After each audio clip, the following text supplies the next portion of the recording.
a todos. En nombre del CIDES UNSA y del Instituto para el Desarrollo Rural de Sudamérica, les agradecemos mucho por su gentil concurrencia. Es una alegría para nosotros poder presentar este texto, que en realidad es un pretexto para seguir reflexionando y afianzando las luchas por el territorio, el análisis también sobre estos conflictos y las articulaciones, ¿no? La búsqueda de alianzas y pues alimentar un debate que necesita a su vez seguir respaldando la defensa de varios territorios, ¿no? Contarles un poco. Carlos Walter ha estado el año pasado, en el mes de abril, en nuestra ciudad. Él ha asistido a un encuentro de geógrafos y ha tenido la oportunidad de compartir mesa con el vicepresidente García Linera, ¿no? Carlos Walter ha planteado contenidos similares a los que se van a plantear en esta mesa. Sin embargo, el vicepresidente no ha correspondido, no ha debatido, no ha hecho un debate, y en general no ha recaído en ningún caso específico de su país, ¿no? de Bolivia. Entonces él ha quedado con la inquietud de que su análisis, el trabajo que sí es académico pero también es militante, pueda difundirse de mayor forma y de mejor forma. Y es por eso que en CIDES UNSA y PDRS hemos decidido publicar este texto, lógicamente con su permiso. Silvia Rivera Caficanqui solidariamente ha hecho un prólogo que sitúa el texto en nuestro país y articula todo este análisis de una Amazonía integral y compleja a varios de los conflictos que estamos viviendo y que lamentablemente nuestros medios de comunicación no suelen cubrir de buena forma o quedan solapados, ¿no? Con otros temas. Entonces, bueno, vamos a dar pie a que las instituciones primero hagan un saludo, ¿no? Correspondiente a esta presentación. CIDES UNSA y PDRS, luego Silvia Rivera va a aportarnos una presentación, una lectura propia del libro, y van a comentar José Núñez del Prado y Marcelo Chávez. Antes, Carlos Walter Porto González ha decidido enviar un saludo para todos, entonces vamos a ver un video. Tudo, quero saudar a todos e todas presentes a esse momento, que para mim é uma grande honra ter o lançamento e a apresentação de meu livro, com todo o esforço que os companheiros da IPDRS involucrados nesse projeto. Saudar em particular a Oscar Bazoberri, particularmente a Ruth Bautista, pela iniciativa e pela qualidade da tradução, e, por que não dizer, a honra particular de ter esse livro prologado por Silvia Rivera, que é uma referente para todos nós outros que estamos implicados com as lutas sociais em América Latina. Esse livro tem uma história que hace parte de todas minhas implicações com as lutas sociais na Amazônia, que começou com os campesinos do bosque, como os seringueiros, como Chico Mendes, que inclusive esse ano hacemos 30 anos de sua morte, de seu assassinato, e dessa luta com os seringueiros de Acre, em Brasil, se desdobrou com as lutas com os indígenas e campesinos de Pando, em Bolívia, início dos anos 90. Isso cria uma relação muito forte entre o que se passa na Amazônia, com toda a importância que tem para o mundo, e ao mesmo tempo a importância que tem para nós outros do Brasil, porque pelo que se passa em Bolívia. Por que digo isso?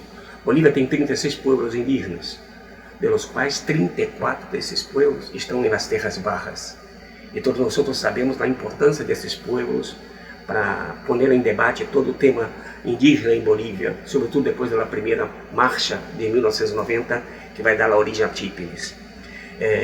Eu estive profundamente implicado nesse momento, início dos anos 90, trabalhava na Amazônia boliviana, em Cobija, Pando, Rio Tauamano, Muyumano, Madre de Dios, em toda essa região, e que me permitiu profundizar a compreensão do profundo conhecimento que esses pueblos têm sobre a Amazônia.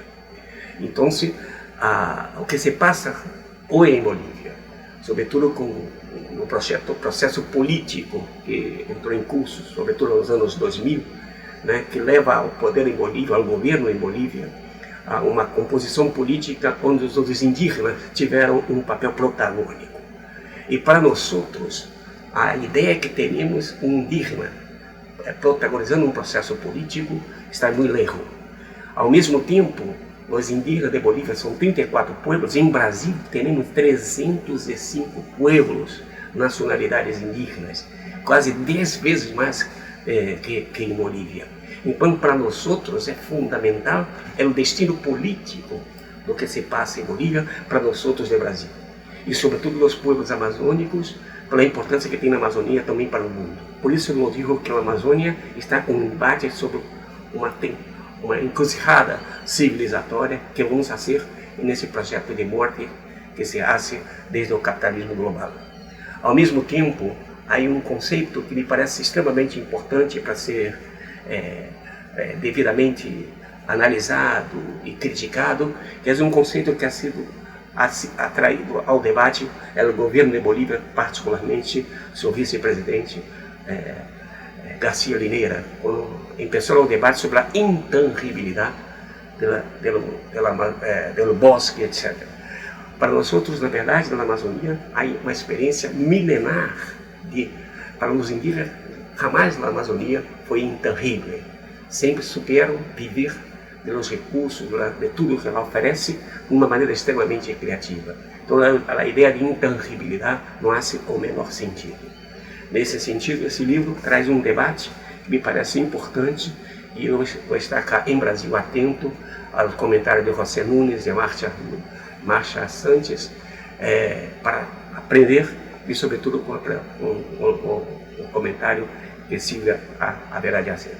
Saudar a todos e dizer que estou extremamente feliz por esse momento que se passa. Gracias. Cuando decidimos pensar desde Bolivia la región, pensar desde Bolivia a otros países, internacionalizar nuestro pensamiento, no solo trayendo pensamientos de otros para que piense Bolivia, sino también nosotros atrevernos a pensar otros países, tenemos que definir una región, y esto es bien importante metodológicamente y políticamente también. Y así, claro, Latinoamérica sonaba como algo natural. Sin embargo, después de varios debates internos, pensamos que Latinoamérica es más un espacio, digamos, afín culturalmente. Sin embargo, ¿quién podría ser una unidad política desde este criterio de la pluralidad de los pueblos indígenas, de una alternativa hacia el mundo? Era Sudamérica. Estos 10 países que tienen muchísima tierra, que tienen pueblos indígenas vivos, muchos de estos pueblos indígenas tienen hoy posesión legal sobre sus territorios. Un dato que yo siempre comparto es que 1/3 de la tierra en Latinoamérica todavía es colectiva. Carlos Walker nos decía, nosotros tenemos mucho más pueblos indígenas que Bolivia.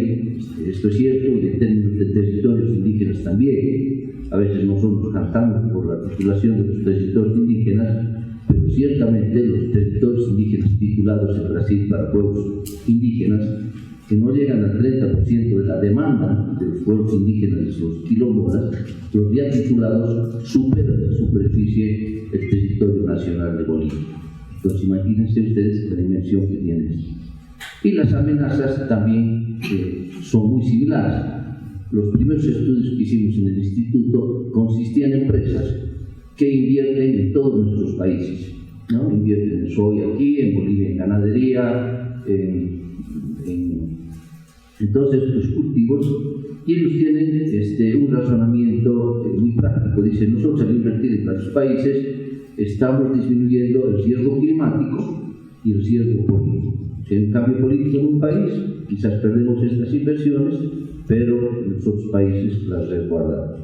Y eso nos hacía ver la debilidad de nuestro subcontinente. Y es como funciona, ¿no es cierto? Un gobierno se pone duro, los capitales se van a un gobierno que está hablando y necesitado de plata. Se empieza a poner duro y se van al siguiente. En realidad no les interesa mucho hacer inversiones de largo plazo. interesa invertir, recuperar su capital, etc. Y en este tipo de empresas vimos que la mayor ganancia que obtienen es en la renta de la tierra. Compran barato propiedades, hacen funcionar algunas empresas y después las revenden. Y entonces se pasan por nuestros países comprando y vendiendo propiedades, y toda esa información pública está en la Bolsa de Buenos Aires, porque son empresas muy grandes de inversión. Entonces eso nos hacía ver que quizás tendríamos que trabajar. Y estábamos muy entusiastas con UNASUR. Ustedes conocen la situación en la que está UNASUR ahora, ¿no es cierto? Prácticamente 6 países se han retirado de UNASUR, han quedado los países más débiles, y lamentablemente justo cuando nuestro gobierno, que tenía un discurso muy interesante hacia afuera, tiene hoy la presidencia de UNASUR.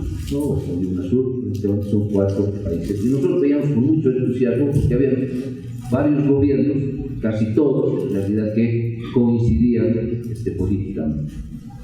Entonces, este es el interés para trabajar en Sudamérica.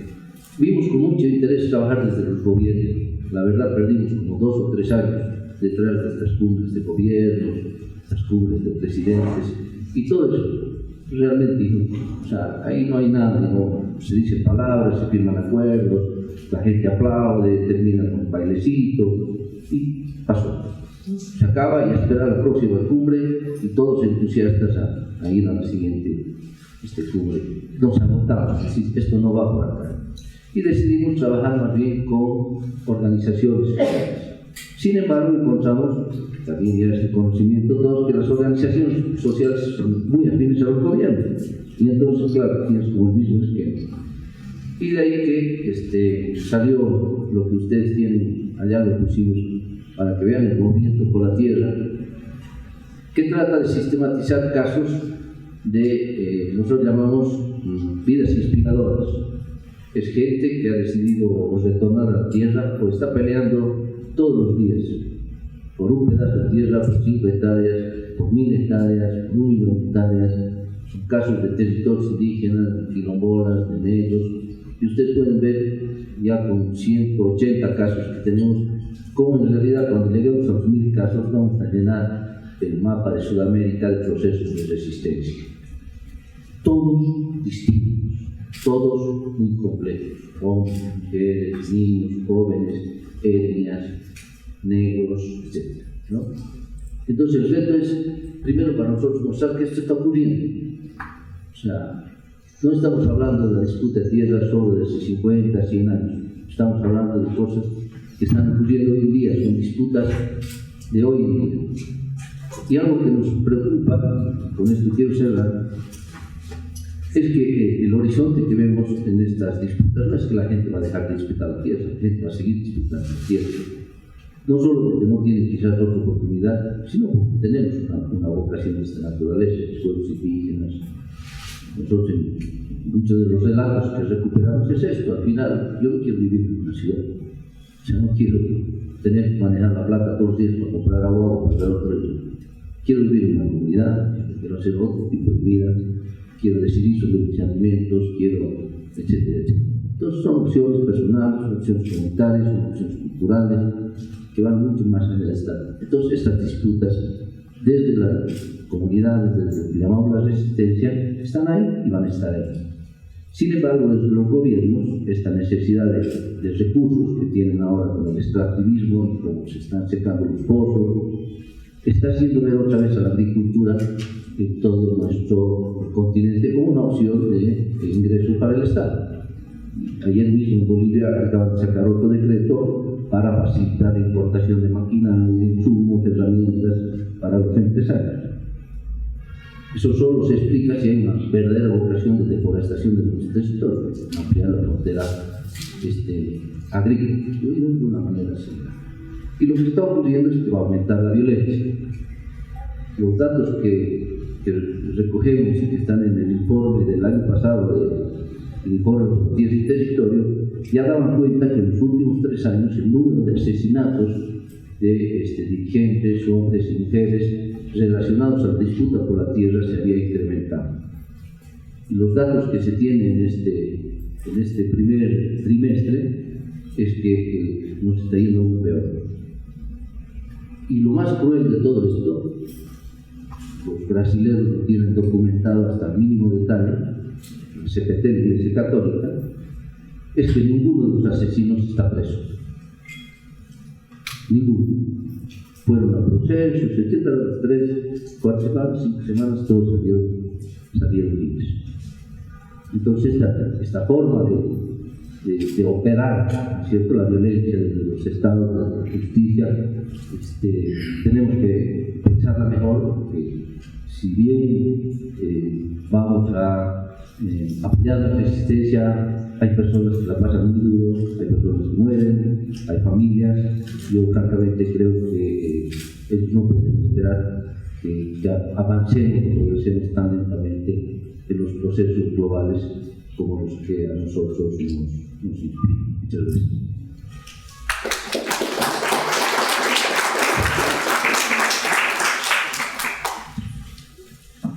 Bueno, muy buenos días. Igualmente quiero agradecer a la Asamblea Permanente de Derechos Humanos por acogernos en esta casa, que en realidad es de todos nosotros, ¿no?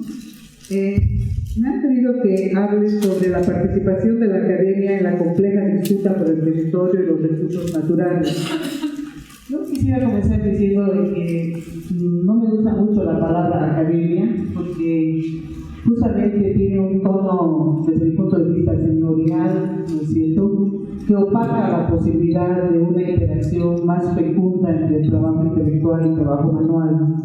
Y creo que esa decisión hay que superarla, y Silvia tiene mucho que decir al respecto,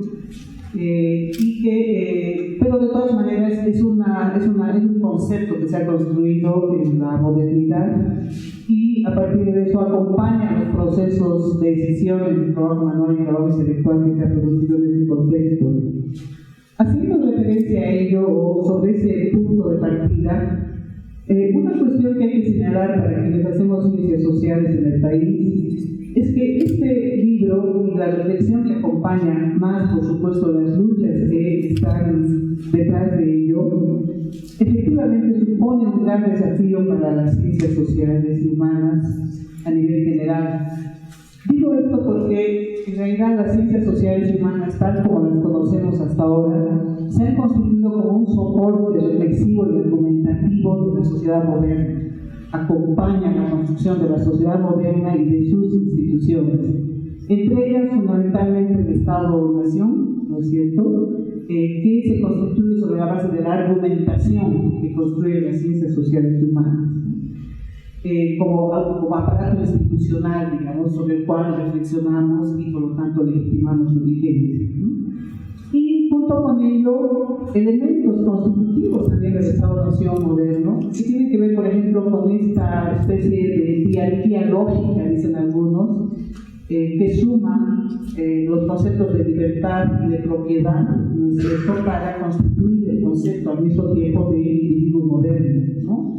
Esa es otra cuestión que permea las ciencias sociales y humanas de una manera muy fuerte y le da una responsabilidad argumentativa también con relación a esto, ¿no? Y por supuesto, junto con ello, el elemento básico de la sociedad moderna que tiene que ver con el distanciamiento, algunos dicen extrañamiento, otros dicen desanclaje entre humanidad y naturaleza, que es al mismo tiempo el soporte sobre el cual se ha construido el Estado moderno en su fase económica capitalista, ¿no?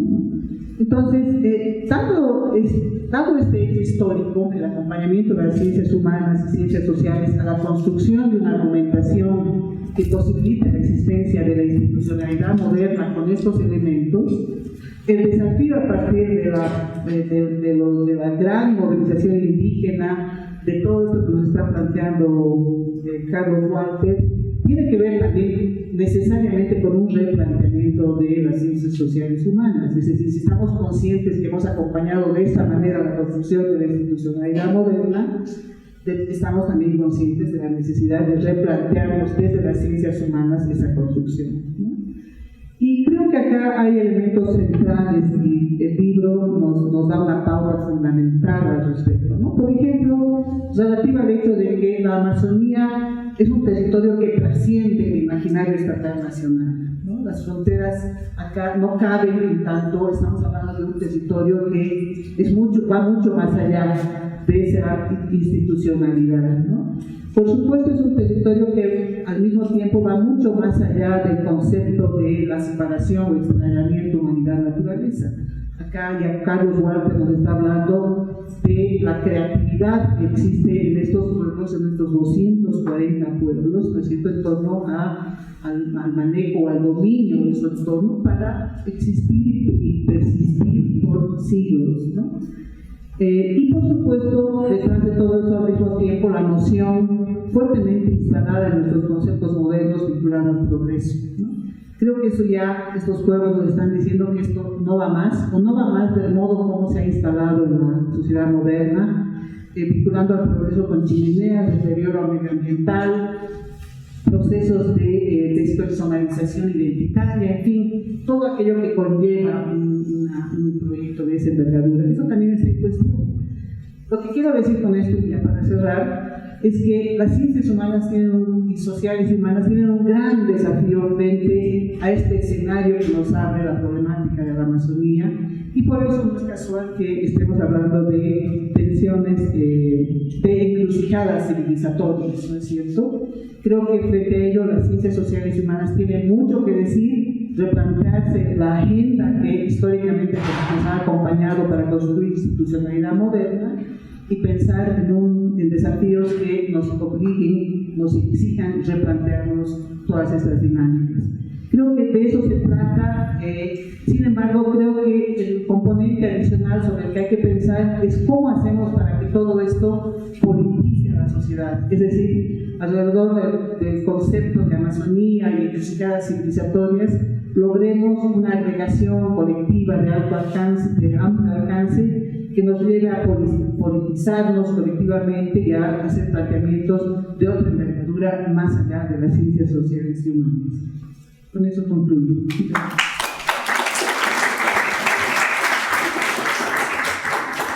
Bueno, muchísimas gracias por esta oportunidad y también por el hecho de que se me dio la opción de escribir el prólogo de este libro extraordinario. Es un libro pequeño, un libro conciso, jugoso, como el zumo que se extrae de años de experiencia y que tiene la virtud de hacer teoría desde la geografía. Es decir, desde un ámbito absolutamente concreto, material, tangible, visual, como es el paisaje que habitamos. Sabemos nosotros que detrás del Quilimani empieza el piedemonte amazónico. Sentimos cómo la desforestación nos llega a nosotros bajo la forma de las humaredas de agosto y de la sequía del año pasado. Es decir, es un universo tangible, sensorial, y que por lo tanto hacer teoría pisando los pies en la tierra es uno de los grandes aportes de este libro. Hay un conjunto de nociones teóricas claves en el libro, sintetizadas de un modo muy didáctico, muy de fácil comprensión, pero son nociones complejas. No voy a entrar en ellas más que en un par. La noción de encrucijada revela una dinámica espacio-temporal. La encrucijada no solamente es un ente espacial, sino también temporal. Y por eso yo lo asocio con la idea de un momento de peligro. Una encrucijada es un momento de tensión y de peligro. Pero además, de un modo muy metafórico, se refiere a un cruce de ríos, cruce de caminos, disyuntivas. Y para mí evoca la imagen del angosto del Bala y de los lugares donde están construyendo la represa los indios. Esos son momentos de encrucijada física, donde un río se ve de algún modo aprisionado por una garganta y ahí cae una cascada. Eso en su dinámica más o menos natural. La intervención crea, por lo tanto, otras encrucijadas de carácter político, de carácter teórico, de carácter epistemológico. Y esa es la virtud del libro, de conectar aquello que es tan concreto y tangible con las problemáticas políticas y teóricas más relevantes que se están discutiendo hoy, no solo en Sudamérica, sino en el mundo entero, donde habitan pueblos que todavía no han sido avasallados por la maquinaria del capital y del Estado. El otro concepto importantísimo del libro es el de el poner en cuestión la noción de soberanía de los estados nacionales, dado que habitamos un mundo globalizado donde las relaciones de poder desiguales están distribuidas también de manera desigual. Nosotros, por ejemplo, en Bolivia se han tomado decisiones estatales de las cuales su origen está en estudios que se han hecho en el Ministerio de Energía del Brasil, ¿cierto? Es muy interesante ver la continuidad de estas iniciativas inicialmente tomadas por los militares golpistas en el Brasil de la mano con Banzer en Bolivia, y que luego adquieren una continuidad inusitada con los proyectos del Banco Mundial y de UNASUR.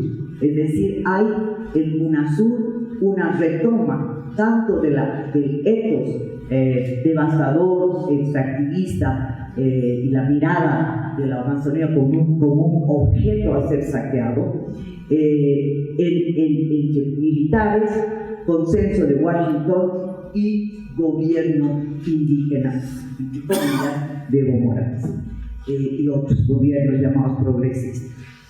Ahí el autor cuestiona el estadocentrismo de las visiones que nos impiden mirar que la amenaza es mucho más grande que las fronteras nacionales, que abarca regiones, una región vital para el universo entero, para el planeta Tierra, y que tendría impactos, su destrucción tendría impactos globales. Entonces el estadocentrismo y el nacionalismo, que nos obliga a mirar solo desde nuestras fronteras, es uno de los mecanismos para marear la perdiz y que perdamos de vista el carácter continental de estas iniciativas. Eso va a la par con el antropocentrismo, es decir, la idea de que la naturaleza está ahí para que el humano la disfrute, la saquee o la destruye o la reproduzca.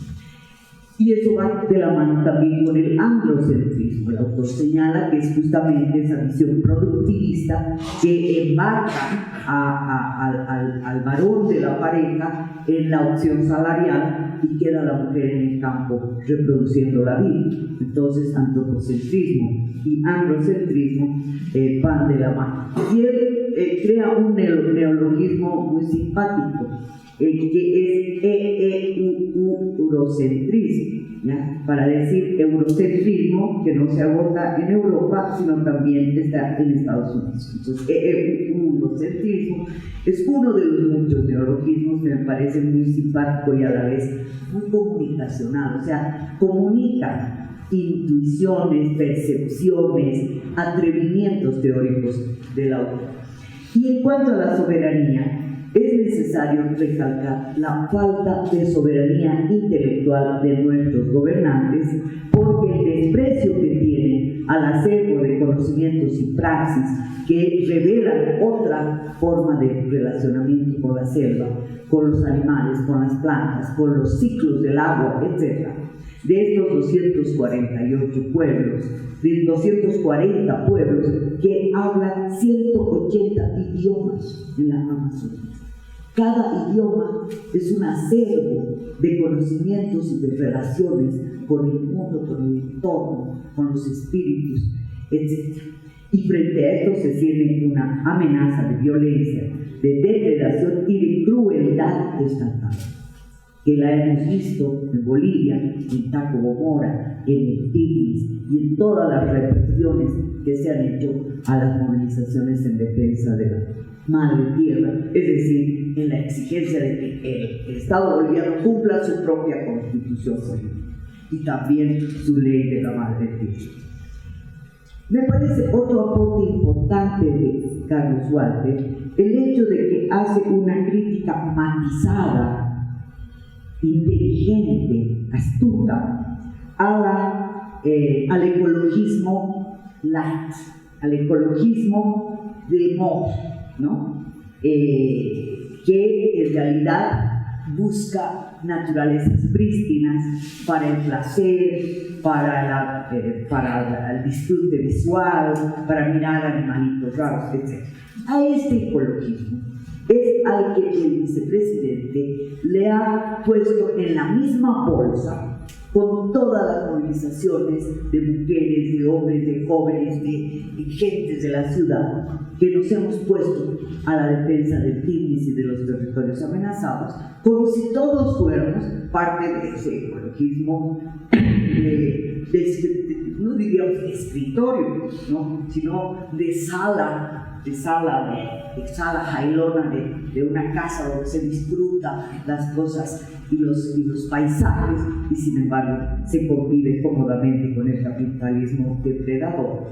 Entonces, lo interesante de Carlos Walker es que esta crítica proviene de una experiencia muy concreta, que es sus años de trabajo y de lucha con los seringueros que en el departamento del Acre lograron la aprobación de la noción de reserva extractivista, una noción completamente ajena a la de intangibleidad y a la vez una noción que parece paradójica. ¿Cómo vas a conservar, reservar y a la vez extraer, o sea, explotar? Justo ese es el arte de la posibilidad de convivencia con la selva, que no implique un retorno al buen salvaje, a los indios, pajaritos, plantitas que miren los turistas.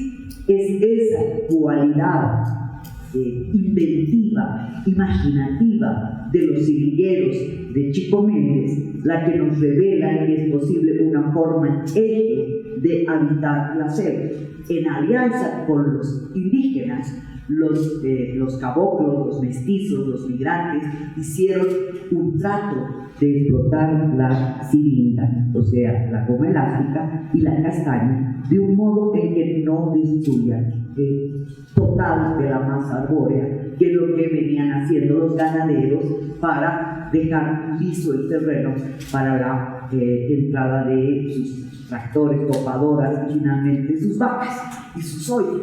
Entonces, estos seringueros que lograron esta sui generis noción aparentemente paradójica de las reservas extractivistas, yo creo que son el fundamento de la crítica de Carlos Walker a este ecologismo de salón, ¿ya? Que ahorita son ecologistas las empresas, la Coca-Cola le pone stevia y la Body Shop hace no sé qué menjurjes con maca, ¿no? Para que consumamos, para que creamos que estamos en una relación con los productos de la selva, pero nos olvidamos de quiénes los producen. Todo ello revela, y el libro es muy explícito en eso, una mirada colonial.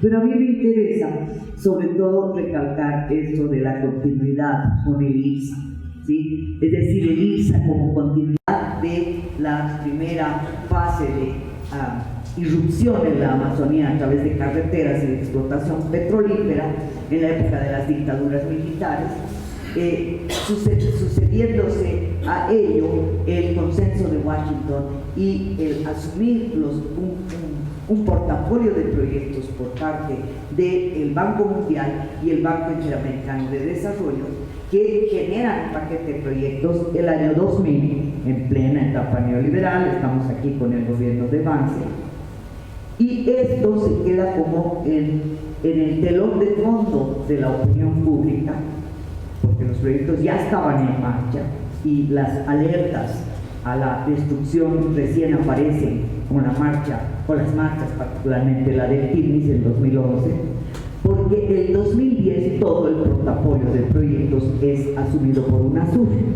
Es decir, que ahí hay una continuidad neoliberal y una continuidad militar dictatorial en este gobierno, en su tratamiento de las demandas y de las problemáticas de los pueblos indígenas de la Amazonía, y su visión general, una epistemología que nos revela una concepción de la Amazonía como una cosa, como una reserva inagotable. Y para mí esa doble continuidad con dictaduras militares y con neoliberalismo del consenso de Washington, es algo solapado, y por eso este libro tiene una función reveladora, de correr el velo de las mentiras, de la retórica pachamamista, de todo esos shows mediáticos que Leo está plantando un arbolito mientras 100.000 árboles se están haciendo. Bolivia es uno de los 3 países del mundo con mayor velocidad de deforestación, y por cierto el más grande de América Latina, proporcionalmente se va de la mano con el Brasil. Pasa que Brasil tiene muchísimo más árboles que tumbar, pero nosotros tenemos eso que es para cuidar, que son los ecosistemas, que no son solo árboles. Esos ecosistemas que permiten que un musgo sea funcional a la sobrevivencia de un árbol, y este a su vez a un pájaro, que a la vez produce el transporte de la semilla para que nazca otro árbol más cerca. La idea de naturaleza prístina, de naturaleza virgen, que es parte de las ofertas turísticas, es justamente una idea tan equivocada por el hecho de que los bolsones de mara que hay en la Amazonía no son producto de la selva, no son el desarrollo orgánico del ecosistema selvático que produce, entre otras cosas o entre otras especies, la mara. La mara surge y crece y nace porque hay claros en el bosque que permiten que germine la semilla. Por más que tú siembres 100 plantas de mar y hay una capa, ¿cómo se llama? Canopy, le llaman en inglés, la capa de sombra que da el follaje de los árboles, no crecen esas semillas. Eso quiere decir que ha habido pueblos antiguos, antiquísimos, que han destrozado, han hecho agricultura de roza y tumba, y han dejado esos claros de los cuales ha salido la mara. Y la mara es un árbol muy conmovedor, porque su pecado es ser muy recto, muy erecto, y entonces es una tentación tremenda para las empresas constructoras, porque les facilita mucho hacer tablones. Y fíjense un pequeño detalle importante, pero que nadie sabe. Son las empresas constructoras de Donald Trump las que han acabado con la mara en Bolivia. ¿Ya? Tengan ustedes eso en mente para matizar el antiimperialismo retórico de nuestro presidente. El otro elemento es que estamos metidos en un macro proyecto del cual pensamos que solo nosotros, solo el Vaga, solo el Chepete, solo nosotros, todo es parte de un enorme proyecto que involucra 130.000 millones de dólares, 544 proyectos, de los cuales hay un lote de proyectos prioritarios, 14 de ellos en la Amazonía, básicamente represas, ferrocarril bioceánico y carreteras, y hay un detalle que se puede ver en las fuentes de lo que son carreteras, hidrovías, energía, minería, agricultura y agroindustria. Es un detalladísimo recuento con datos muy precisos que mayormente conciernen al Brasil, pero que es deber nuestro, deber del CIDES, deber del IP, no sé qué, SA, no sé qué, es deber investigar esa otra cara, esa otra parte, porque hay algunos mapas que lamentablemente no se completan con la parte boliviana. Necesitamos esos mapas aquí para saber lo que está pasando con cada bolsón, con cada parte indígena, porque en todo lado hay apropiación y devastación y destrucción. Las cuotas que nos han dado en el Ministerio de Energía, fíjense la soberanía, ¿en qué queda la soberanía? Y por eso Carlos Walter habla y retoma un concepto muy importante que nos hemos olvidado. Cuando yo era joven se hablaba del subimperialismo brasileño en la época de los milicos. Hoy día esa forma subimperialista está vivita y coleando, y está además nutrida de nuevas retóricas engurridoras para hacerla más eficaz y para marear la pereza. Es increíble el hecho de que el Ministerio de Energía del Brasil en 2010 asignó al Perú 180.000 megavatios de energía hidroeléctrica, a Bolivia 20.300 megavatios y a la Guyana Francesa, territorio colonial, 8.000 megavatios. O sea, nos han planificado nuestra producción desde el Ministerio de Energía del Brasil. Y aquí no hemos dicho nada, no hemos dicho esta vocación.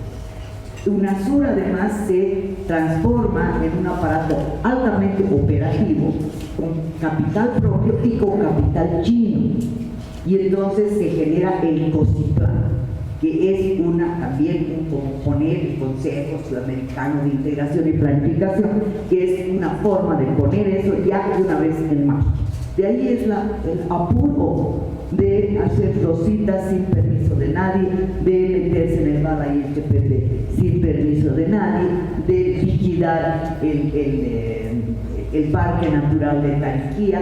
Es exactamente parte de este gran proyecto y obviamente la carretera del Tigris, para lo cual es para mí francamente risible que el vicepresidente de Bolivia haya dedicado todo un libro con plata del gas, ¿ya?, para distribución gratuita, llamada Geopolítica de la Amazonía, para decir que la carretera del Tigris no es parte del IPS, es parte del mismo esquema. Obviamente ya no están Flaboas, los de Odebrecht están en Cana, pero sigue habiendo el plan IPSA y el plan macro de la destrucción de la Amazonía a título de desarrollo, ¿ya? Entonces, para mí, los detalles de este libro, sobre los cuales no me puedo extender, son sumamente importantes y yo creo que deberíamos tenerlos muy en mente para pensar cómo extender estas inquietudes hacia nuestra frontera.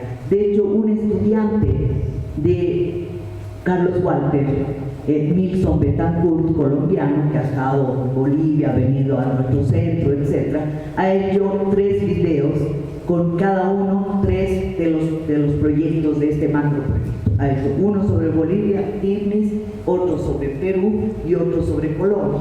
Y el desastre que muestra en Perú, donde ya está hecha la carretera, y en Colombia, donde en medio de grandes disputas también ya está hecha, nos muestra lo que va a pasar con el Tigris con toda claridad.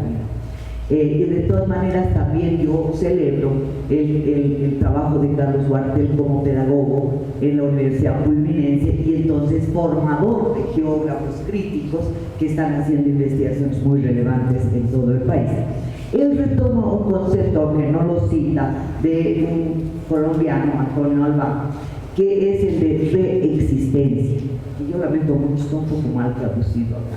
Se pone R entre paréntesis y existencia. En realidad es reexistencia, es decir, es resistir, pero no resistir en el sentido de ser una víctima pasiva que resiste, sino que al resistir vuelve a existir, al resistir se recrea a sí mismo, y para ello toma un concepto fantástico de un biólogo chileno, Maturana, biólogo filósofo, ¿sí?, que es el de autopoiesis, la capacidad de una ecología, de un ecosistema, de crearse a sí mismo, y ahí el papel del ser humano como ser cognoscente es muy importante, porque hace ese trabajo consciente de reexistir junto con las especies de su entorno, junto con las deidades, junto con las entidades intangibles que los rodean y particularmente junto al agua, junto a los ríos, junto al régimen fluvial. Y es tan grande el contraste de esta noción de reexistencia, de esta reexistencia cotidiana por la cual estamos luchando todos los días en pequeños espacios urbanos como el nuestro, que a propósito deberíamos ser un caso de tus 100 casos, Oscar, del trabajo colectivo. Es así chiquitito, pero también es un amor por la facha lo que nos guía. Entonces, el de reexistir, el de resistir y a la vez existir de nuevo, recrearse, renovarse como seres humanos, con una capacidad de diálogo con las otras especies, con nuestros ancestros muertos, retomar las nociones clave de nuestros idiomas originarios. Todo eso es un propósito y un proyecto que muchísima gente lo está haciendo en el campo de la ciudad, aquí en Perú, en Argentina. Y solo el estatismo etnocentrista y nacionalista que nos cierra a la mirada de las fronteras y nos cierra, nos encajona, lo mismo que encajona a las TCOs en circuitos cerrados para que no molesten y para luego venderlas al mejor postor, nos está revelando algo que este autor también aporta teóricamente. Aquí lo que hay es una mirada colonial del espacio amazónico. Primero se lo ve como un gran vacío demográfico. Ya en los años 80, un investigador, Richard Smith, dijo: el mito del gran vacío amazónico es un mito colonial estatal, de que ahí no hay gente, que es puro naturaleza y naturaleza pura, es decir, prístina. Ese es otro mito, la idea de que es un territorio intocable. Por eso es que alguien les ha metido, yo creo, el caballo de Troya a los negociadores del Tirnis de que sea intangibilidad. Para mí hay una mano negra, no voy a decir lo que es. Para nuestro estado, yo tengo voz fuerte, ¿me oyen? Están grabando. Ya. Bueno, para nosotros, una cosa que no menciona Carlos Walter, porque es un caso muy típicamente boliviano, que de la mano de USAID viene el tema de la colonización del Oriente, ¿no? Los proyectos de colonización, o sea, mirar a la Amazonía como zona de escape a la presión demográfica, ¿no? Que hoy, que en ese momento, al iniciarse en los años 60, era efectivamente un rebalse de pobreza. Pero hoy en día es capital empresarial localero, y ahí no podemos engañar. Ahí ya no hablamos más de campesinos ni de comunidades, hay un corporativismo muy fuerte, pero que esconde capitales empresariales. El otro gran mito de que se trata de una riqueza inagotable, que eso lo ha dicho el vicepresidente: hay que tumbar unos árboles para que nazcan nuevos árboles. Yo quisiera alguna vez verlo sembrar un maíz, vicepresidente, para saber qué cosa es el proceso de germinación, de crecimiento y de dar a luz a un árbol. Riqueza inagotable implica, eso es el territorio del futuro. Nos olvidaremos del presente y iremos al futuro, a un futuro que nunca va a llegar, porque va a llegar bajo la forma de sequías, de inundaciones y de catástrofes ambientales. Y la idea, por lo tanto, colonial, de una naturaleza que está ahí como ofreciéndose como el paraíso terrenal, una idea bíblica y también totalmente centrada en una imagen del trabajo como castigo, de Dios como dueño del mundo, del idioma que sería como el único idioma antes de la Torre de Babel.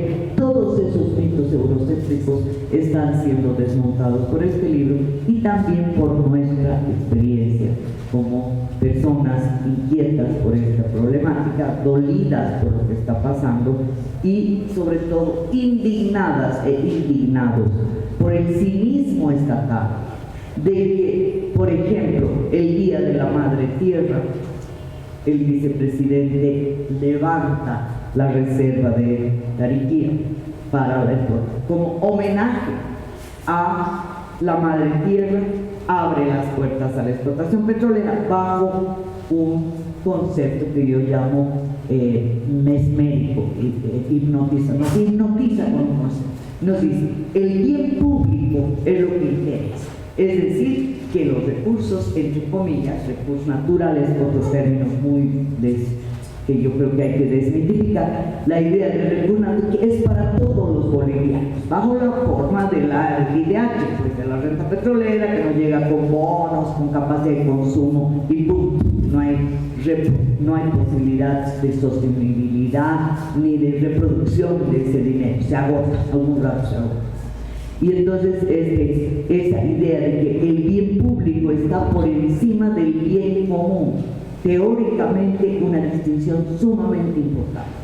Es decir, no podemos pensar que esa es la casa de todos. Le han puesto casa grande a ese amarracho que hay en la plaza, ¿ya? Y esa idea expropiada por el Estado no es lo que los habitantes del Tinis, de Tariquía, del Malili y de los territorios guaraníes afectados por las represas rositas consideran. Eso es patrimonio ancestral de esos pueblos. Y de paso nos llega a nosotros su beneficio, que es un régimen de lluvias estable, una cierta confianza de que no se nos va a caer la casa, etc.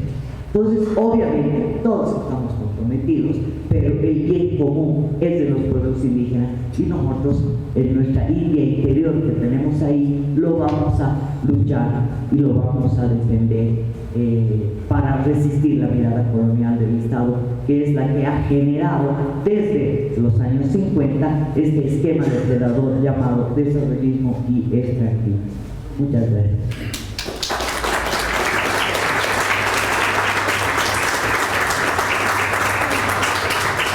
Muchas gracias, Silvia. Solamente un aviso publicitario. El texto está a la venta en 40 bolivianos. Hay unas compañeras que están permanentemente movilizadas. Ellas sacan un puesto todos los domingos en la Feria del Prado para precisamente pasar a toda la sociedad esta información. Van a tener también prácticamente una calle entera en la larga noche de museos hasta el 19 de mayo. Y pues están haciendo su aporte a este evento y también esperamos que ustedes puedan aportar estas actividades tan importantes que ellas realizan, ¿ya? 40 bolivianos y además se han encargado del refrigerio del evento, así que por favor quédense, van a poder degustar unas delicias. Muchas gracias, José Núñez del Prado del CIDES. Muy bien, buenos días, muchísimas gracias a ustedes, al CIDES, a Óscar Arruz por la invitación. Habitante andino, andinista, en fin, que nos acerquen a estos temas, nos inviten para estos temas y aproximarnos, es un honor, como es un honor compartir la mesa con todos los que están en ella. Muy particularmente no quiero ocultarlo, mi satisfacción de estar al lado de Silvia Rivera, que me enaltece, me inspira en sus luchas, sus enseñanzas, siempre lo quería decir. Un saludo a la Presidenta de Derechos Humanos, a Amparo Carvajal, aquí presente, que nos recibe en su casa. Y bueno, ¿de qué estamos hablando? Yo he hecho mis apuntitos con fidelidad a algunos datos del texto. Algunos ya los han escuchado, pero es bueno tomarlos en cuenta. Después podemos debatir algunas ideas. Estamos hablando de la mayor extensión continua de bosque más denso del planeta. 8 millones de kilómetros cuadrados, un verdadero océano verde, dice el autor. Unas 8 Bolivias, ¿no? De eso estamos hablando, territorialmente hablando. La mayor concentración de biomasa por hectárea del planeta. La mayor cuenca hidrográfica del planeta, 70% agua de esa biomasa. 240 pueblos indígenas, 180 lenguas y a lo ligero. Con pueblos, etnias, nacionalidades, comunidades negras, quilombolas, palenques y campesinas, ribereños, gaucheros, castañeros, etc. Según el autor, habitan estos pueblos en estos lares desde hace 17.000 años. Se refiere el autor a un bosque cultural tropical húmedo, con una caracterización más rigurosa. En los antecedentes, si esos fueran los contextos, nos dice que hasta los 60 las incursiones eran discontinuas en el espacio y el tiempo, las incursiones a la Amazonía, las incursiones extrañas. Desde la invasión europea hasta los 60 predominó el ciclo de las especies nativas, ningún producto superaba el 3% del total exportado. Era una situación más llevadera, no ideal, pero llevadera. Con excepción del corto periodo de 1870 1910-20, que se inicia el ciclo de la goma caucho, era también una situación ya distinta, todavía manejable. Desde los 60 se inicia una nueva configuración a nombre del desarrollo como nuevo imaginario político ideológico. Los 60-70 dan inicio a la etapa de los megaproyectos, superados ahora por una nueva etapa de hiper megaproyectos y de lo que él llama la industrialización de la selva. Ya la industrialización en sí es preocupante, me voy a referir a eso al final, pero el área de la industrialización de la selva es un nuevo concepto preocupante. Antes la industrialización, nos dice, duraba décadas, era generacional y gradual. Aquí estos procesos de industrialización ya son veloces y violentos. Los 90 se complejiza la situación porque el neoliberalismo y el ambientalismo de mercado traen más tensiones con la vía de mercados de carbono, capitalización de la naturaleza, donde algunas ONGs han jugado, ONGs grandes, extranjeras, han jugado un papel especial, que también habría que dar para el debate ese tema.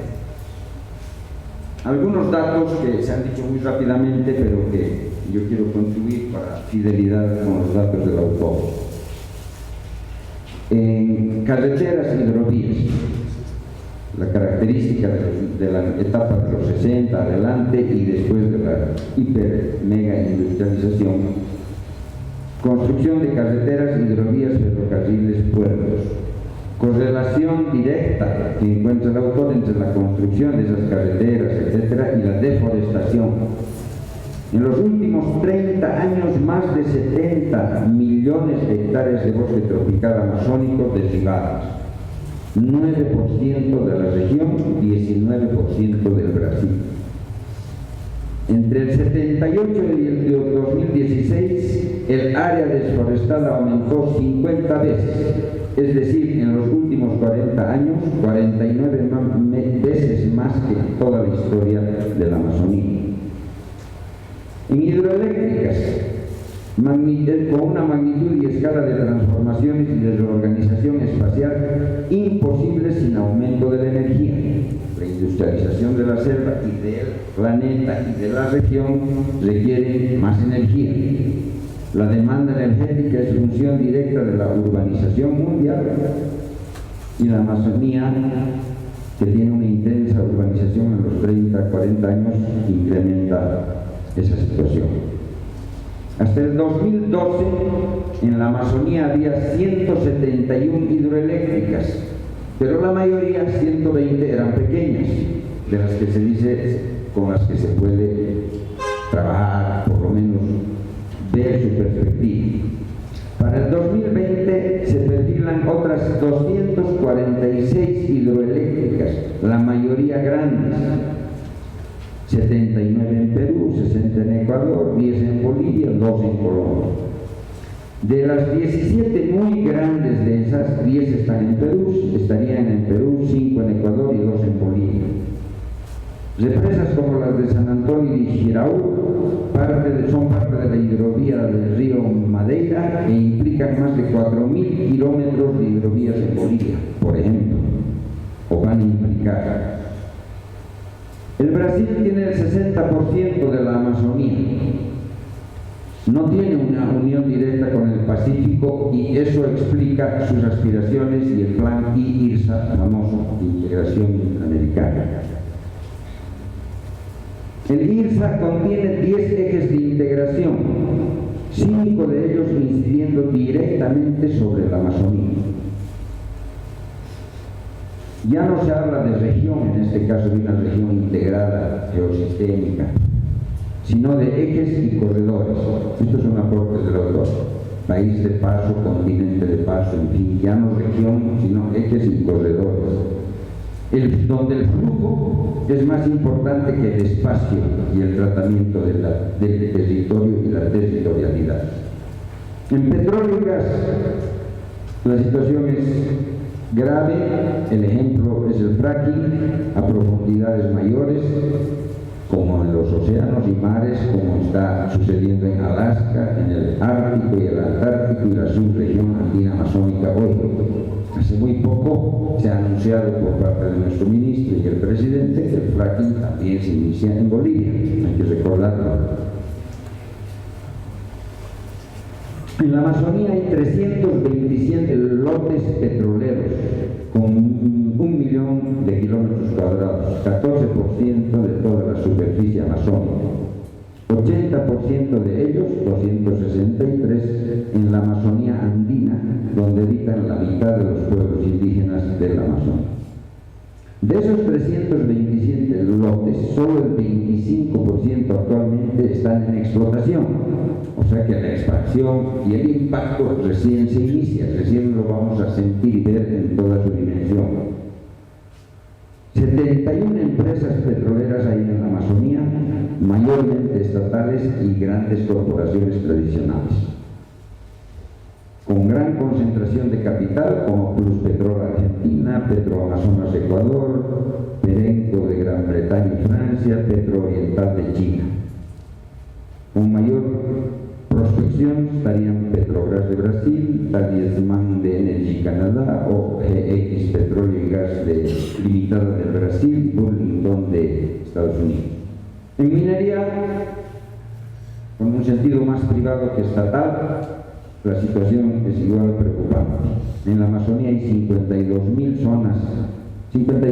zonas mineras con igual 1,5 millones de kilómetros cuadrados, el 21% de la superficie de la cuenca. Brasil con 80% de su cuenca, 80% de esas intrusiones, Perú el 11%, Guyana con mayor proporción, el 67% de su territorio amazónico como reserva minera. Brasil 27 de su Amazonía, Surinam 18 y Bolivia tiene todavía una extensión mínima del 1% de la Amazonía dedicado a tierras mineras. Se refiere el autor también a los conflictos, al de Tigris, al de Bagua, Perú, Pastaza, Ecuador, Putumayo, Colombia. Habla de 560 líderes indígenas asesinados entre 2005 y 2015 en Brasil solamente. Se refiere a los conflictos de Trinidad, de la Marcha, de la FER, del complejo hidroeléctrico de Inambarí, Madre de Dios en Conga, Bagua y Puno en Perú, las luchas caucheras de los 80 y recientemente en Belomonte, Girao y San Antonio de Brasil, y Asuni en Ecuador, el Putumayo en Colombia, en fin, ya lo dije. Ese es el cuadro, esos son los antecedentes, los contextos y los datos absolutamente oceánicos, gigantescos, impactantes, que ratifican esa idea de que no estamos hablando de una región, sino de una región océano, planeta, con implicancias planetarias, y no de cualquier otra región. Todas las regiones son importantes, pero la Amazonía tiene una especial significación y posicionamiento. El autor nos habla de algunos desafíos analíticos y políticos a superar. Ya lo han dicho acá, lo anoto rápidamente. Ese es el tema, y son temas para el debate también. El tema de la separación naturaleza-sociedad.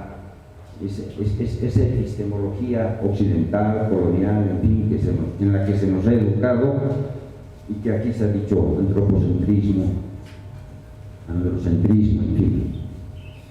La dicotomía entre espacio y tiempo, igual muy occidental, muy cartesiana, muy especial para el tratamiento dicotómico del tema. Una visión lineal de la historia o evolucionismo como contexto y lentes para interpretar la realidad. Etnocentrismo, colonialidad del saber, del ser y del poder.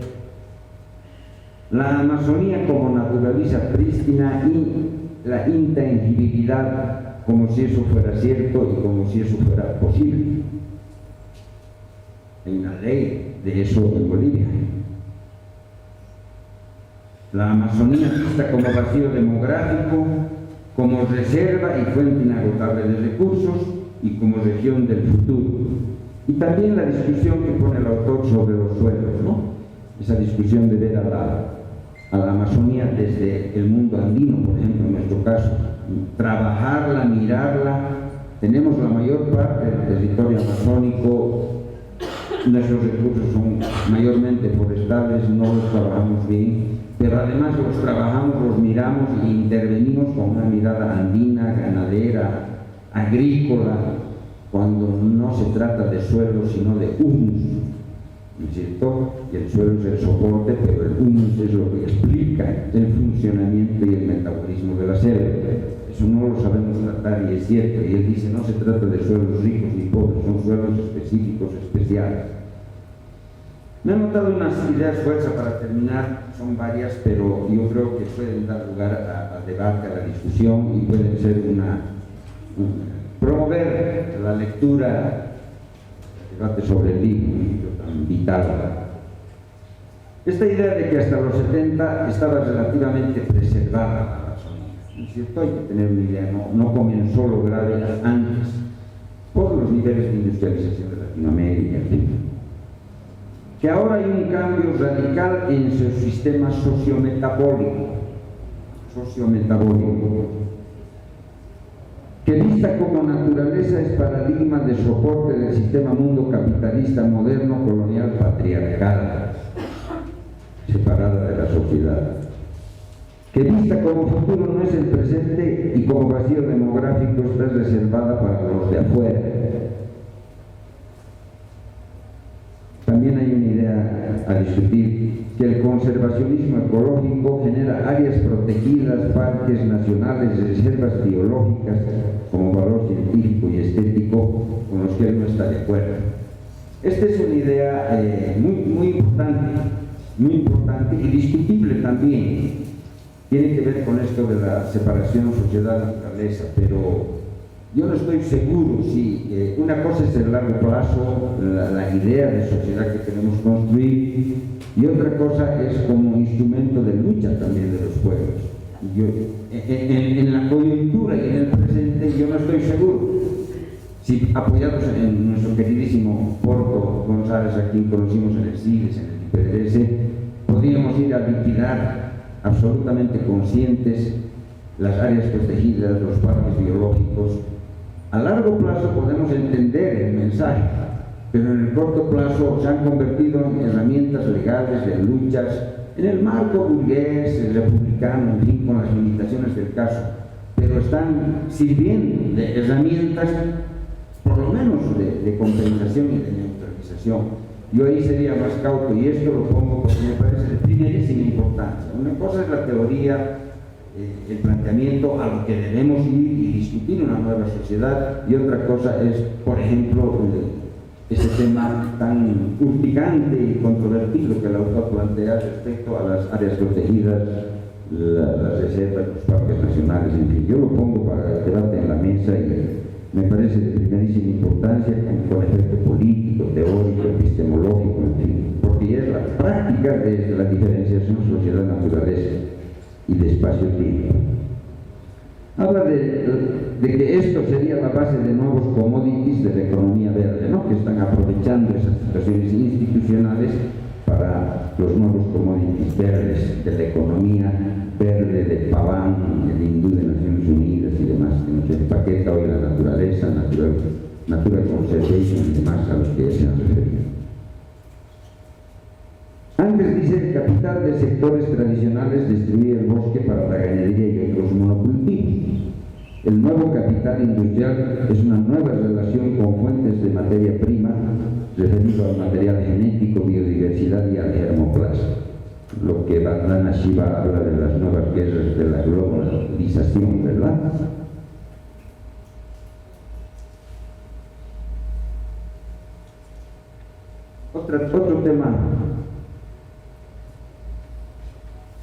Otro tema clave me parece el de las hidroeléctricas, sentar la idea de las hidroeléctricas como que no son energía limpia, ¿no?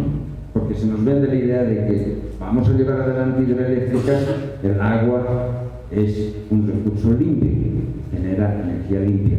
Lo pone en discusión, aquí se ha discutido bastante ya con las hidroeléctricas al respecto de esto, sobre su tamaño. Las grandes son mucho más nocivas, se podría aceptar pequeñas, en fin, pero el tema de que él asevera y con bases serias de que no es y que se está demostrando que también se genera gases de efecto invernadero, además de la inundación de tierras fértiles, de ubicación de comunidades, en fin. Tenía otras ideas, pero se me ha acabado el tiempo. Me parece que hay bastantes elementos para discutir. El libro es por demás un desafío teórico, académico, político y una contribución. Yo, para terminar, solo quisiera decir que estoy absolutamente feliz de haber leído el libro. Me enriquece, me hace crecer, nos inspira para la lucha, para sumarnos a la lucha de los pueblos indígenas de una manera más consciente de sus dimensiones, y ya como contrabando personal yo diría que debemos, es una invitación, estoy absolutamente de acuerdo en que este tipo de contribuciones, desde un punto de vista, si ustedes quieren, un poco todavía romántico y utópico, a lo que yo creo que hay que volver a las utopías y los romanticismos revolucionarios, hay que ir hacia la deconstrucción de la economía y del desarrollo. Hay que deconstruir, que no es destruir ni reconstituir, sino buscar nuevas síntesis. En ese sentido, hablar de decrecimiento sostenible, de economía estacionaria y de perfilar y de repensar y reinventar la economía, la sociedad en busca de felicidad y de nuevas formas de vida, están en la Amazonía y están en desafíos tipos como este. Creo que hacia eso debemos ir, pero bueno, es, como he dicho, es romanticismo y utopía, pero sin eso no se puede vivir. Muchas gracias.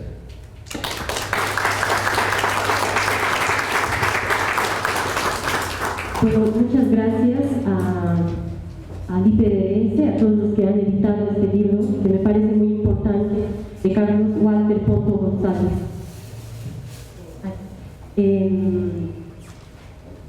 Yo creo que es un libro necesario. Yo voy a hablar a partir de las luchas que estamos llevando como mujeres, especialmente.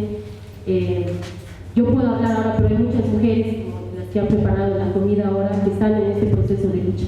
Y es precisamente que considero valioso este libro, porque además uno de los ejes que ya, además de los que ya decía Silvia y decían los demás ponentes, es el eje de la lucha. Hay un capítulo entero dedicado a la visibilización de la Amazonía, que ha sido gracias a la lucha de las comunidades que viven en ella. Es decir, no podemos separar el espacio de la Amazonía con lo que son las comunidades que viven en ella.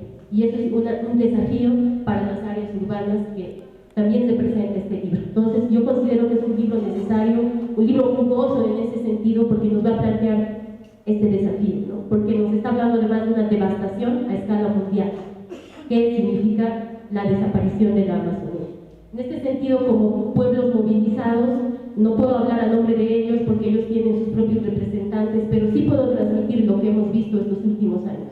Desde el 2006, primero la ampliación de la frontera petrolera hasta el año presente, de 2.6 millones de hectáreas, hasta ahora que ha subido a 30 millones de hectáreas destinadas a la explotación petrolera. El crecimiento de la minería, de las concesiones mineras que están haciendo, y todo este cúmulo, ¿no?, de agresiones que van a representar están dadas hacia la Amazonía. Entonces, no es algo casual cuando uno participa en una movilización porque van a destruir tus fuentes de agua, por ejemplo, como ya está pasando en territorio cabineño, no te explicas primero por qué. Pero al leer el libro, a mí me sorprendieron ciertos datos que da, pero ves que es algo, un movimiento a escala mundial, a escala regional, ¿no?, que es una de las virtudes de este libro. Que todo este avance que está pasando en Bolivia, que son agresiones, las agresiones, porque no solamente es el proyecto que se firma con Petrobras o con la Shell, ¿no?, de exploración petrolera, todo está ligado a un proceso de expansión de esta frontera extractivista en Bolivia, que está avanzando a pasos agigantados, precisamente aplastando a las comunidades viviendo en estos territorios. Y es algo muy claro que nos muestra el libro de Carlos Porto González, ¿no? Recuerdo haber leído con los compañeros, leíamos el informe de Geodata sobre la construcción de la represa en el Madidi, y hablan como si nada de la fractura ecológica, ¿no? Va a pasar una fractura ecológica en este lugar de la Amazonía. Bueno, es uno de los lugares centrales que tenemos en el corazón de la Amazonía, así como el avance a la cuenca del Madre de Dios, que son datos brutales, porque están asentados en la destrucción de los lazos comunitarios, y es lo que está pasando ahora, ¿no? Que nos puede parecer muy lejano a las ciudades, pero en realidad las ciudades viven gracias a la expoliación, al aplastamiento, ¿no? Y a la desaparición de estas comunidades. Entonces creo que este lazo que hace el libro con este eje de la lucha nos muestra que la Amazonía no solo es un espacio, no es un espacio que puede leerse a través de la lectura nacional, nacionalista, desarrollista.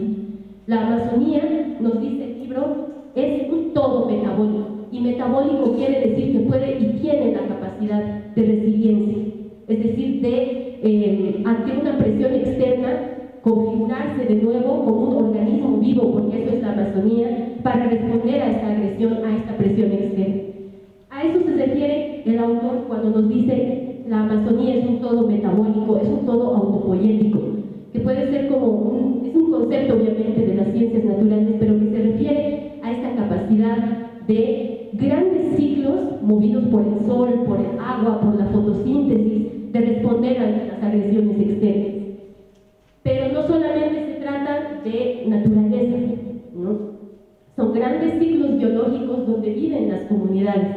La Amazonía es el gran espacio donde comunidades hasta ahora han respetado los grandes ciclos biológicos, donde no se ha roto esta dependencia, ¿no? De la fotosíntesis, del sol, del agua, de esta zona increíble de producción de la cual dependemos no solo Bolivia, sino países del mundo entero, ¿no? De la producción que tiene la Amazonía, de lo que se explica en el libro como biomasa. La biomasa que es tan fundamental para la reproducción de esta misma Amazonía, pero también de nosotros, ¿no? Entonces creo que unir estas dos cosas, la Amazonía, pero también a los pueblos en lucha que están dentro de esta, es inseparable.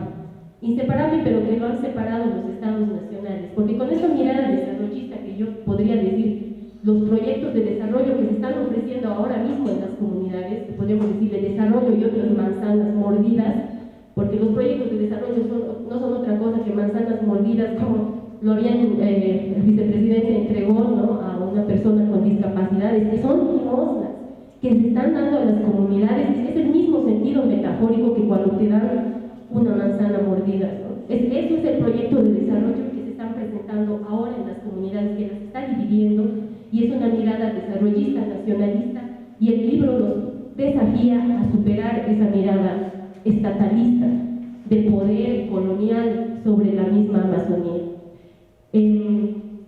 Entonces creo que estamos en un punto importante de inflexión, porque no solamente hablamos de cambio climático, estamos hablando de lo que nos dice una ruptura metabólica en curso. Lo que se está dando es un nivel de agresión ya hacia la Amazonía, de la cual ya no va a poder sobreponerse. Su mecanismo metabólico ya no va a dar para decomponerse ante la deforestación, ante el avance de la frontera petrolera que en Bolivia estamos viviendo tan brutalmente, ¿no? Ante el avance de todos estos proyectos de despojo, ¿no? Bueno, el autor no lo habla en términos de despojo, tampoco de extractivismo, que me pareció muy interesante, pero estamos viviendo estos procesos auténticos de despojo masivo. Aquí no lo vemos, pero se están sintiendo ahora mismo en las comunidades. Nosotros lo vemos a partir de las canchitas y de césped sintético, de obras de cemento, ¿no? Pero allá se está viendo sobre todo en la escasez de agua, en la contaminación de todo lo que fue espacio donde se desarrollaron estas culturas, matrices civilizatorias, como lo dice el autor. Entonces, es una amenaza global que se está viviendo ahora, es una alerta global, ¿no? Porque sí, está previsto que vayan desapareciendo los 8 millones de kilómetros que representa, que no solamente es el río, sino también es todo el bosque que está alrededor. Entonces estamos hablando de una ruptura metabólica que va a implicar consecuencias a escala mundial. También es muy revelador los datos que presenta el autor sobre una destrucción pan-amazónica, porque aquí son los estados que conformaron todo esto de la IRSA, ahora en UNASUR con el COCIPLAN, los que están coordinando la destrucción pan-amazónica. Es decir, son estados-nación, sobre todo con lo que ya mencionaba Silvia, de la presencia brasilera, pero también este eje que se mueve hacia Asia, hacia China, ¿no? Los que están propiciando esta destrucción panamazónica. Y por lo tanto, la respuesta a la destrucción panamazónica es también un movimiento panamazónico. Muchos compañeros que están enfrentando todo el poder del Estado en la Amazonía, en el Mariri, en Rositas, pero también debo decir Tariquía, que no es parte de la Amazonía, pero es parte de un sistema único en el sur del país, que es el bosque montano tucumano, que es único, compartido con Argentina, están enfrentando todo el poder del Estado, ¿no? Todos los millones. Esto, porque cuando uno lee las empresas que están como Cargill, por ejemplo, que son dueñas de lo que va a ser los corredores de la IRSA, porque no vamos a ser los estados, sino van a ser empresas que ya tienen proyectos de puertos, los proyectos de carretera que atraviesan todo el bosque. Vemos la dimensión, ¿no?, que escapa de las manos del mismo Estado, ¿no? En este sentido, vemos nomás que es un Estado absolutamente tomado, nos dice el autor, por esos intereses multimillonarios que están partiendo en la Amazonía. Entonces, también menciona algo preocupante, ¿no? Por ejemplo, la deforestación adquiere su propia dinámica, ¿no? Al deforestar causas más incendios, lo que causa una baja en la humedad, que vuelve a ocasionar más incendios, es decir, se está ocasionando ya formas en que ya se va a destruir la Amazonía a partir de este avance, ¿no? La van a partir, van a represar los ríos. Entonces, por eso yo considero y revaloro este libro a partir de la lucha, porque eso es lo que nos plantea, porque las marchas por el territorio, la dignidad y la vida que vivimos en los 90 nos están replanteando un desafío histórico ahora en las ciudades. A nosotros que algunas veces y muchas veces nos hemos movilizado por la nacionalización de los hidrocarburos, pero no sabíamos lo que estaba pasando ahí en las comunidades, ¿no? Y muchos lo hemos sabido a partir de esta lucha, es realmente un desafío, ¿no? Tal vez solamente para terminar, creo que esta visión de conflicto debe extenderse dentro de las mismas comunidades. Siento un poco que el libro idealiza lo que es la construcción filosófica de las comunidades respecto a la madre tierra. Creo que hay conflictos y que el Estado se está aprovechando de estos mismos conflictos que existen, porque lo que se está viviendo ahora es una pelea y una destrucción de las comunidades. Hay familias divididas, comunidades divididas, entonces creo que esta visión de conflicto nos está interpelando.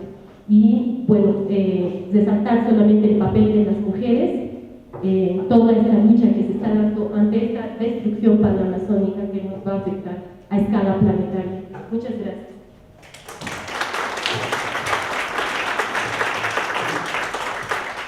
Bueno, no estaba previsto en realidad, pero si alguien del público quisiera manifestar alguna pregunta o hacer algún comentario, pues bienvenido.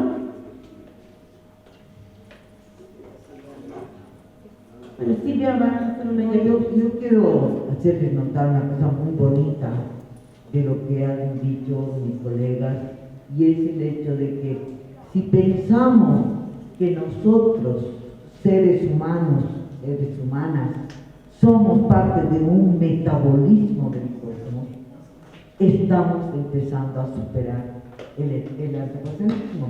Imagínense ustedes, el cosmos vigila, somos parte de un sistema metabólico digestivo y no somos conscientes de eso por la educación antropocéntrica, racionalista que nos han inculcado. Nos sentimos los reyes de la creación y este es un tema jodido.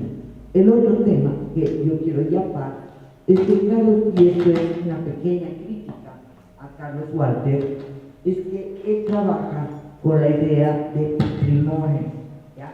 Y yo estoy en desacuerdo con la idea de patrimonio. No sería matrimonio, de verdad.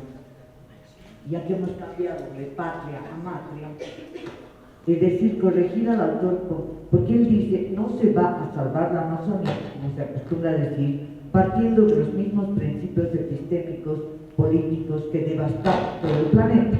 La Amazonía no solo es la selva y el agua, es también la cultura de los pueblos que allí viven y que detentan un enorme patrimonio de conocimientos de la selva.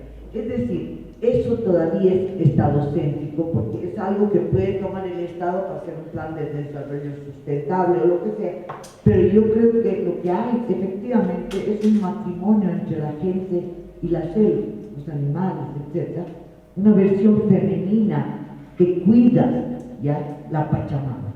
Y a mí me parece que activar el lado femenino de estas luchas es una forma muy sensata y a la vez atrevida de hacer de la lucha social algo que compete al metabolismo, incluso al estómago. ¿Ya? Saber que no vamos a comer sano, no vamos a beber sano si es que esto se acaba, y saber que hermanas y hermanos que están en lucha están pues ahí de algún modo defendiendo una cosa que va mucho más allá de ellos, pero que ellos a través de sus dioses, de sus deidades, lo están dialogando. Y por último, al igual que en las reservas extractivistas del Táchira, hay poblaciones urbanas involucradas, hay poblaciones mestizas, la mancomunidad de municipios de los ríos Iquibey, no sé qué otros ríos del Val, donde va a haber esta cuestión del Bala y del Chepete, es una mancomunidad de pueblos que no necesariamente varios de ellos, como Alex Vilca, se identifican como indígenas, pero es gente sencilla, humilde, que vive de su trabajo, que produce cacao, que producen y que tienen pequeños emprendimientos turísticos y que están arrasando la posibilidad de sobrevivencia de esos sectores mestizos, pueblerinos, y entonces se está en ciernes una alianza. Yo creo que ahí, en esa alianza, el papel de las mujeres ha sido fundamental. Creo que eso también es una implicación crítica para profundizar los hallazgos del libro de Carlos Walker. La Asamblea de Derechos Humanos agradece una vez más que hayan elegido este lugar, que es el lugar de ustedes, vuelvo a repetir. Tuve que salir porque la construcción de al frente nos quieren un poco, o nos han dañado con la pared central y estaba con los ingenieros, mis disculpas. Pero yo quiero decirles que, miren, felicitar a los jóvenes que están aquí, a los no tan jóvenes que seguimos luchando por el territorio, que corre en realidad por todo el planeta. Hace 45 años yo tuve la suerte de conocer el safari antes de ver la carretera. Quedé maravillada cuando hoy veo las luchas de los bucaleros, cómo está Cochabamba defendiendo ahí esos 100.000 habitantes bucaleros que tiene. Realmente cuando vuelvo no me queda nada más que llorar, porque realmente he dicho, ¿qué hemos hecho? Los jóvenes no tienen la culpa, pero los que ya somos mayores, ¿cómo hemos dejado que ocurran estas cosas?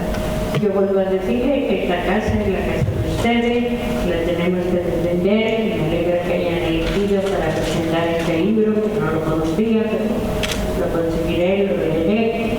Pero bueno, tengo la vivencia de haber acompañado a los hermanos indígenas por el territorio indígena.